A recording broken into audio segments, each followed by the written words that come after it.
দীপু, সিলেটের কেন্দ্রগুলোতে নিরাপত্তা কেমন দেখছেন, সেখানকার প্রস্তুতি কেমন আমাদের জানাবেন। আমি এই মুহূর্তে দাঁড়িয়ে আছি সিলেট সরকারি মহিলা কলেজ ভোট কেন্দ্রে। এই ভোট কেন্দ্র থেকেই বিতরণ করা হচ্ছে এবারের ত্রয়োদশ জাতীয় সংসদ নির্বাচনের নির্বাচনী সরঞ্জাম। সকাল থেকেই কঠোর নিরাপত্তার মধ্য দিয়ে আহ ভোট কেন্দ্রগুলোতে পাঠানো হচ্ছে নির্বাচনী সরঞ্জাম। বুধবার সকাল থেকে সিলেটের 6টি সংসদীয় আসনের প্রতিটি ভোট কেন্দ্রে ব্যালট বাক্স, সিল, ব্যালট পেপার ও অন্যান্য প্রয়োজনীয় সামগ্রী পৌঁছে দেওয়ার কাজ শুরু হয়।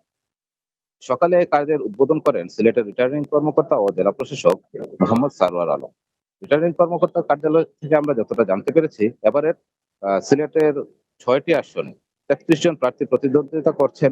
অবাধ, সুষ্ঠু ও নিরপেক্ষ নির্বাচন নিশ্চিত করতে মোতায়েন করা হয়েছে পর্যাপ্ত সংখ্যক পুলিশ, র্যাব, বিজিবি ও আনসার সদস্য।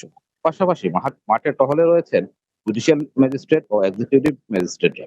এবার সিলেট জেলার 6টি সংসদীয় আসনে মোট ভোটার সংখ্যা হচ্ছে ৩১,১৩,৩৯৬ জন। এর মধ্যে পুরুষ ভোটার ১৬,২৪,৯৭০ জন এবং নারী ভোটার ১৪,৮৮,৪০৮ জন। এছাড়া হিজড়া ভোটার রয়েছেন ৬টি আসনে ১৮ জন। গত নির্বাচনের তুলনায় এবার সিলেটে ভোট বেড়েছে ৩,৯৮,০০০।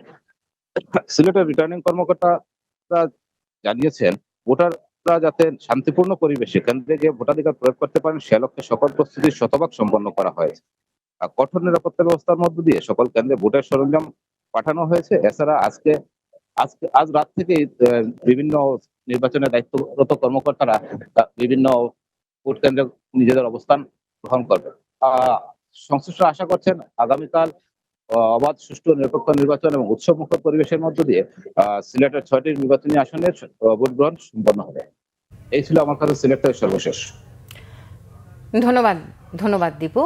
সিলেট থেকে ভোটের সার্বিক প্রস্তুতি নিয়ে জানাচ্ছিলেন সহকর্মী দীপু সিদ্দিকী।